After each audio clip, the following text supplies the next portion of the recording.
इतिहास को जो है कितने भागों, शुरू से चलते हैं एक बार, जहाँ तक हो, हाँ जहाँ शुरू से स्टार्ट करते हैं और जहाँ तक हो गया, शायद 10 टॉपिक तक हो गया ना, लुसेंट के 10 टॉपिक हिस्ट्री में हो गया, 11 टॉपिक, कोशिश करते हैं सारा रिवीजन कर दें, ठीक है। इसके बाद बताएगा, अगर हम बात करेंगे इतिहास को जो है कितने भागों में बांटा गया, सही है 3 भागों में। कौन कौन सा इतिहास? सही है, प्राग ऐतिहासिक है, इसके बाद आदि ऐतिहासिक है और इसके बाद ऐतिहासिक है। चलिए ठीक है, प्राग ऐतिहासिक की अगर हम बात करेंगे तो कहाँ से कहाँ तक प्राग ऐतिहासिक काल, पीरियड इसका क्या रहा? 2,50,000 से लेकर के ना, 2,50,000 से लेकर के और कहाँ तक है ये? 2500 BC तक, 2500 याद रखेगा, 2,50,000 से लेकर के कहाँ तक? तो 2500 BC तक। इसके बाद कौन सा? तो आदि ऐतिहासिक काल, और आदि ऐतिहासिक काल की बात करें तो कब से कब तक है? 2500 BC से लेकर के 600 BC ना, 2500 BC से लेकर के 600 BC। इसके बाद अगर हम बात करेंगे तो ऐतिहासिक, और ऐतिहासिक की बात करेंगे कहाँ से कहाँ तक है? 600 BC से लेकर के 1947 तक, सही है। इसके बाद देगा ऐतिहासिक को जो है कितने पार्ट में बांटे हैं? सही है, 3 पार्ट में बांटे हैं। कौन कौन सा? सही है, प्राचीन भारत, मध्यकालीन भारत और इसके बाद आधुनिक भारत। प्राचीन भारत की अगर हम बात करेंगे तो प्राचीन भारत का जो है पीरियड कब से कब तक रहा?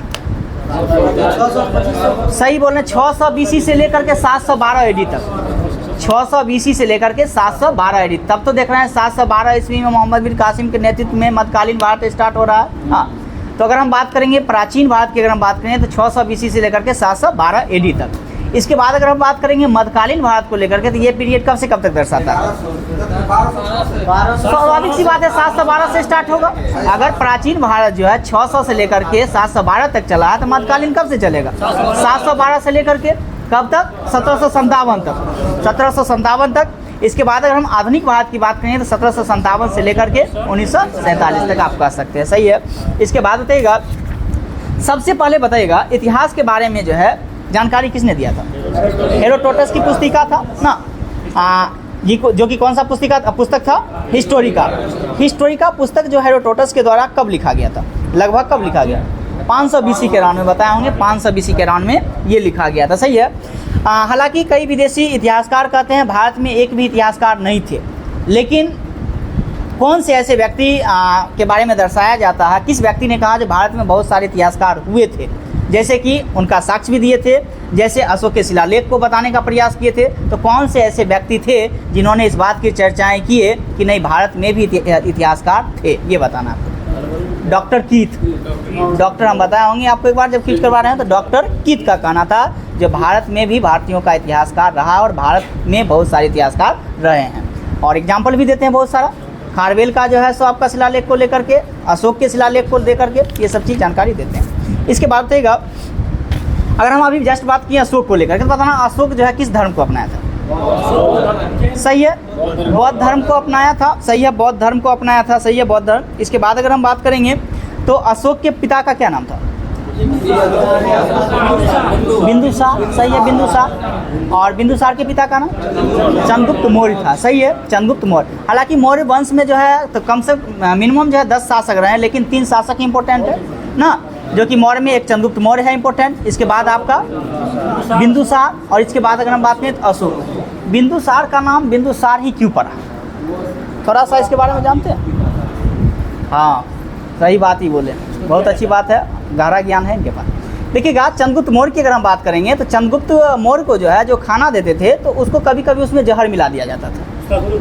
हाँ, उसके जो खाना देने वाले लोग थे उसमें जो है कभी कभी जहर मिला दिया करता था, तो उनकी वो छुपा छुपा के खाते थे। तो उनकी पत्नी जो है सोची, जो भाई ये क्या खाता है डेली छुपा छुपा के, उनका खाना वही एक दिन 2 दिन खाते गए।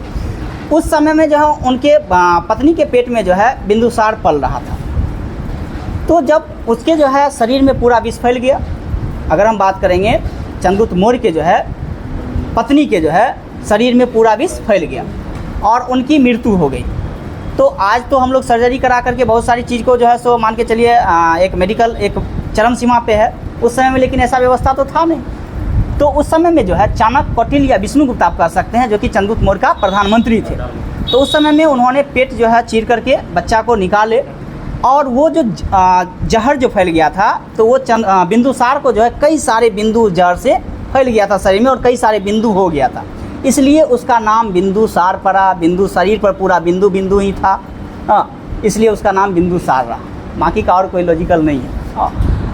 इसके बाद अगर हम बात करेंगे, हालांकि उनको कई सारे नाम से बोला गया, जैसे अमित्रघात। अमित्रघात का मतलब क्या था?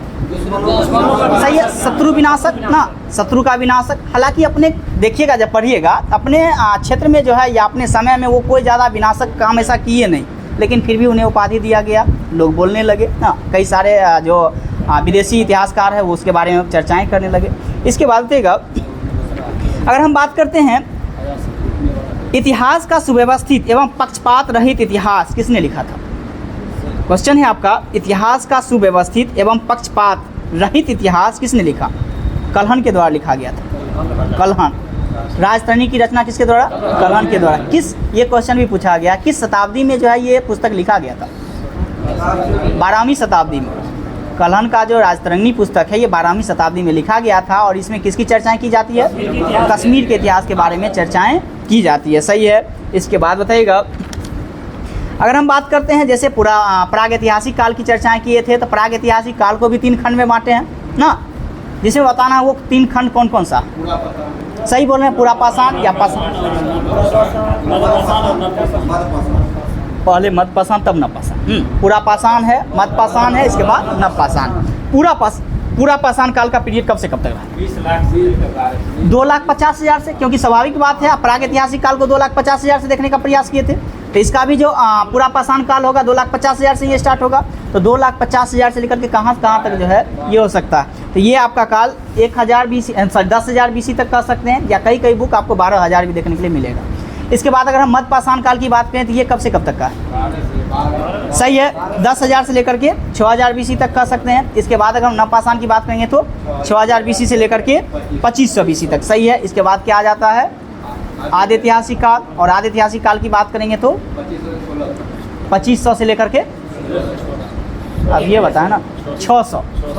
तब तो हम आदि ऐतिहासिक काल में क्या देखते हैं? तो सिंधु घाटी सभ्यता को देखते हैं, वैदिक सभ्यता को देखते हैं। सिंधु घाटी सभ्यता अगर हम कार्बन डेटिंग के द्वारा बात करेंगे तो वैदिक काल में तो लिखा पढ़ा गया है। हाँ, वैदिक काल में पढ़ा गया। देखिए, आप सिंधु घाटी सभ्यता में सिर्फ साक्ष्य को लेकर, इसे पढ़ा नहीं गया।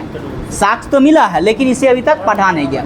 लेकिन वैदिक साहित्य या वैदिक काल में इस चीज़ को प्रदर्शन करता है, जिसमें लिखा गया और पढ़ा गया भी है। जैसे कि वेद को आप ले लें, बहुत सारे वेद हैं किस काल में? वैदिक काल में ही है। हाँ, ऋग्वैदिक काल में देखिएगा, ऋग्वेद को पढ़ेंगे, सामवेद को पढ़ेंगे, इसके बाद यजुर्वेद को पढ़ेंगे। लेकिन उत्तर वैदिक काल जैसे ही आएगा अथर्ववेद आ जाएगा। हाँ, तो ये सब चीज़ को पढ़ने का प्रयास करेंगे। इसके बाद अगर हम बात करते हैं, बताइएगा क्या चीज़? वैदिक काल तो ऐतिहासिक काल, वैदिक काल बोला कैसे हुआ? देखिएगा, वैदिक काल जो है इसका टोटल पीरियड 1500 से लेकर के 600 BC तक है। वैदिक काल को 2 पार्ट में बांटा गया है, एक ऋग्वैदिक काल और एक उत्तर वैदिक काल। ऋग्वैदिक काल को 1500 से लेकर के 1000 BC तक बांटा है, उत्तर वैदिक काल को 1000 BC से लेकर के 600 BC तक बांटा है। हाँ, आदि ऐतिहासिक काल में आएगा, क्योंकि आदि ऐतिहासिक काल का 2500 से लेकर के आप 600 BC तक पढ़ रहे हैं। तो वैदिक सभ्यता भी तो आपका 1500 से लेकर के 600 BC तक है। 600 के बाद तो फिर मगध स्टार्ट होगा। 600 BC के बाद तो आपका फिर मगध स्टार्ट हो जाएगा ना। और उसके बाद फिर धार्मिक क्रांति देखेंगे। उत्तर वैदिक काल में तो आप जान रहे हैं ब्राह्मणों का वर्चस्व खूब ज़्यादा था। उसके बाद धार्मिक क्रांति होती है, उसको लेकर के धार्मिक क्रांति में 2 आप जो है वंश बहुत अच्छा पढ़ेंगे, जो कि अगर हम बात करेंगे बौद्ध धर्म को पढ़ने का प्रयास करेंगे, एक जैन धर्म को पढ़ने का प्रयास करिएगा। इस प्रकार से सीक्वेंस है उसका। इसके बाद बताइएगा, अगर हम बात करेंगे सिंधु घाटी सभ्यता, तो हम बताए थे सिंधु घाटी सभ्यता को कितने चरण में बांटे हुए हैं? सिंधु घाटी सभ्यता को 3 चरण में बांटे हुए। सही है। वो कौन कौन सा चरण रहा? सही है, पूर्व सिंधु घाटी सभ्यता नाम दिए थे। पूर्व सिंधु घाटी सभ्यता का अगर हम पीरियड की बात करें तो कब से कब तक माने थे? हाँ, पहले की बात कर रहे हैं तो 3500 से लेकर के 2500 BC तक।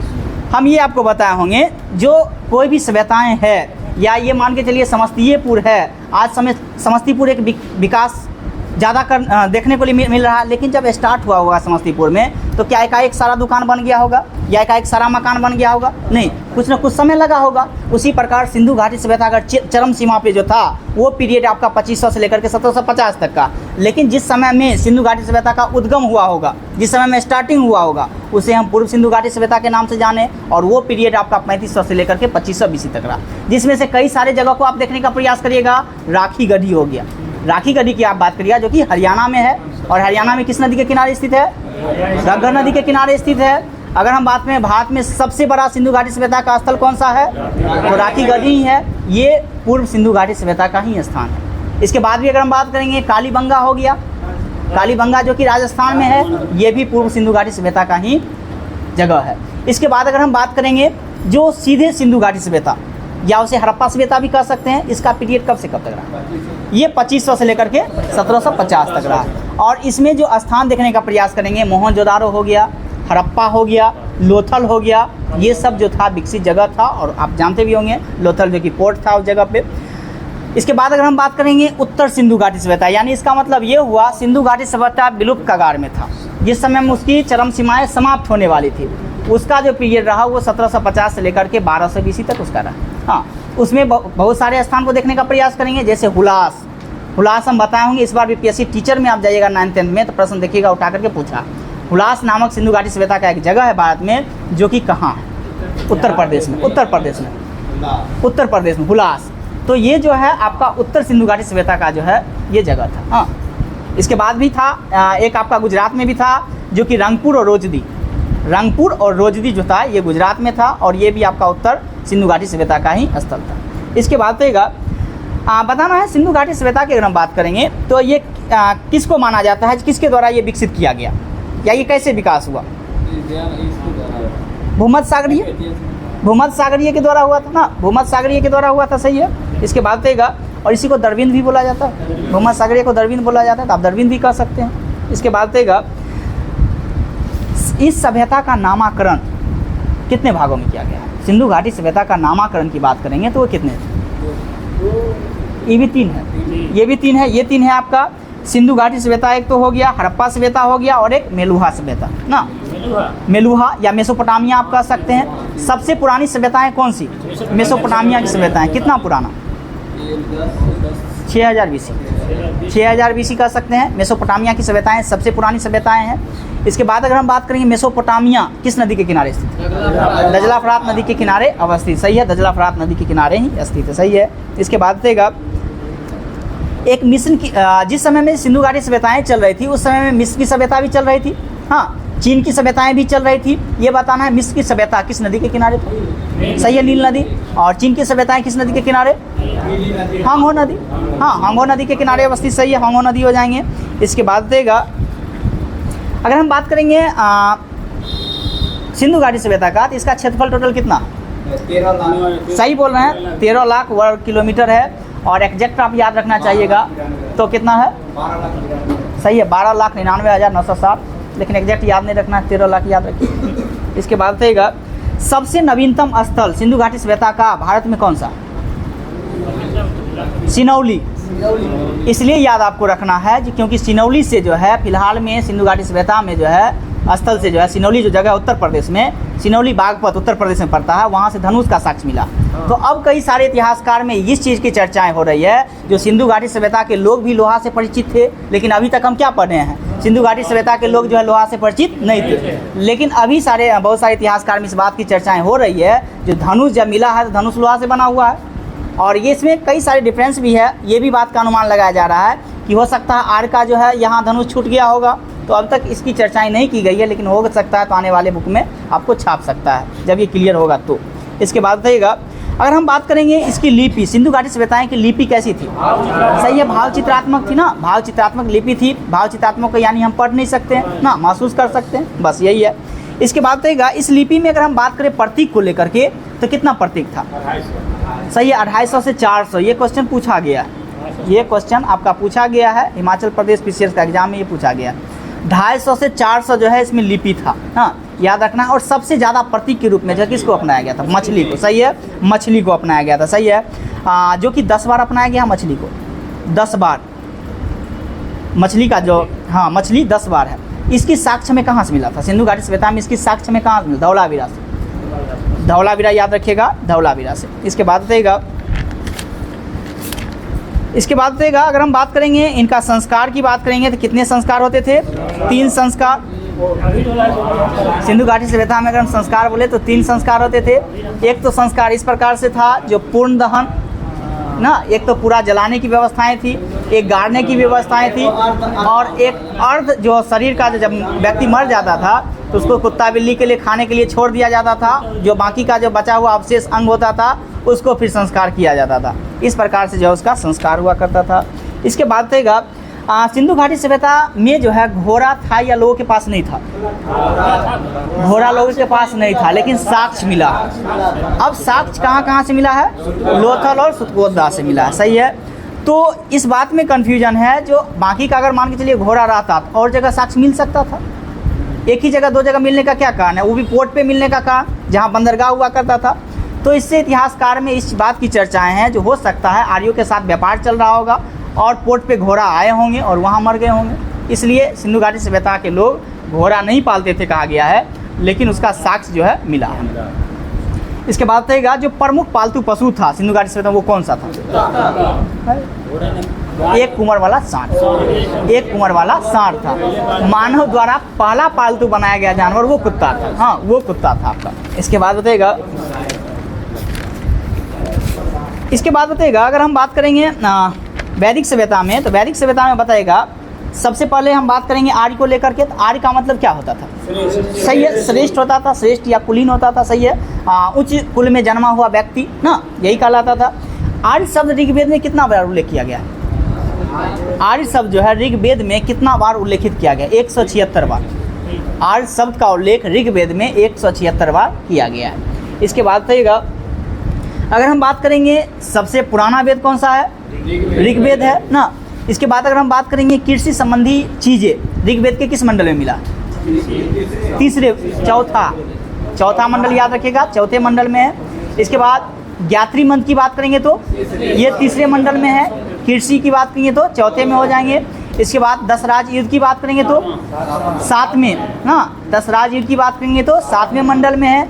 हस्तलिखित खिल की बात करेंगे तो 8वें मंडल में है। सोम देवता की बात करेंगे तो 9वें मंडल में है।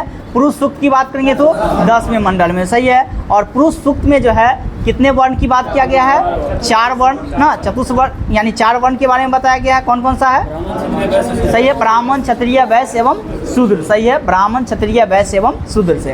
अब ये क्वेश्चन जब हम बता रहे थे, जैसे कि बताएं जो ये सारे जो है ब्रह्मा के किसी न किसी अंग से ये पैदा हुए हैं। हाँ, तो अगर हम ब्राह्मण की बात किए तो कहाँ से? मुख से। इसके बाद अगर हम बात करेंगे क्षत्रिय को भुजा से। इसके बाद अगर हम बात करेंगे वैश्य को लेकर के तो वैश्य जांग से। और इसके बाद शूद्र की बात करेंगे तो पैर से। हाँ, तो एक लोग कमेंट उसमें किए थे जो भाई पैर से कैसे पैदा हो सकते थे। हाँ, तो ये देखिए, अब जो चीज़ अभी हम लोग देख रहे हैं वो चीज़ उस समय में नहीं होगा। ईश्वर की परिकल्पना आप और हम नहीं कर सकते हैं, ये आपके अंदाज से बाहर का है। किसी भी चीज़ को आप ले लीजिएगा तो ईश्वर की परिकल्पना न तो आप कर सकते हैं न ही हम कर सकते हैं। वास्तविकता में सीधे कहेंगे ईश्वर है तो लोग समझेंगे हाँ है। हाँ, तो इस चीज़ का है। अब जैसे किया हुआ उसके बारे में तो नहीं, लेकिन जैसा हम लोग को बोला गया उसे पढ़ा गया, उस चीज़ को पढ़ना, उसको पढ़ना। इसके बाद बताएगा अगर रियल में माना जाता है कि वो शंकर भगवान उसको पार्वती पैदा नहीं की थी, उसको बनाई हुई। तो वही बात है ना, कुछ ऐसे चीज़ें हैं जो बनावटी। अब जैसे महाभारत की चर्चाएं आप कर लें तो क्या कहीं भी इतिहास आप पढ़े हैं? वो तो इतिहास में मिलना चाहिए, लेकिन कहीं एग्जैक्ट रूप से महाभारत की चर्चाएं पूर्ण रूपेण कहीं किया गया है? कुरु को कहीं अलग देखिएगा, मथुरा को अलग देखिएगा, और सारे चित्र महाभारत में ला करके दर्शा दिया गया है। तो इससे अगर हम महाभारत में ही हम बताए थे सबसे पहले श्लोक 12,000 था, बताए होंगे ना। शुरुआत में 12,000 श्लोक था, फिर वो श्लोक बढ़ गया, 24,000 कर दिया गया, वर्तमान में 1,00,000 श्लोक हो गया। हाँ, तो धीरे धीरे उसमें कुछ जोड़ते गया। जैसे रामायण में ही सबसे पहले 6,000 श्लोक था, फिर 12,000 किया, फिर 24,000 भी श्लोक है। तो छोटा सा रील्स को बड़ा रील्स बना दिया गया, उसी को फिर पर्दा पर दिखाया जा रहा है। वही चीज़ समय हो गया है, ठीक है, समय हो गया है तो ठीक है। कार्ड जो नहीं लिया है ना, अगले महीना का भी बनवा लीजिएगा।